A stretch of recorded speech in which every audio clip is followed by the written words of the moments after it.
Дәл қазір 2 білекті сыбанып, кешегі тұздалған жылқының етін аударуға кірісіп кеттім. Алла бұйырса, бұл еттердің бәрі ысталады. Тізімге біраз адам жазылып қойғандықтан 2 жылқыны союға тура келді. Біреуі тай, және екіншісі осы құнан. Міндетті түрде аударамыз. Алла бұйыртса, ертең ыстауға қоямыз. Бісміллә.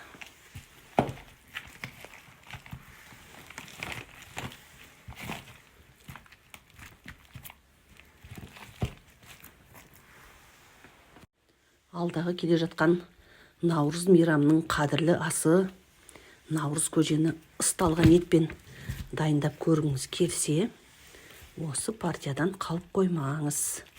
Орындар саны шектеулі. Өздеріңіз білесіздер, бір жылқыны 20 адамға ғана бөле аламын. Неке сондықтан алдын ала қамданып, тізімге тіркеліп қойыңыздар.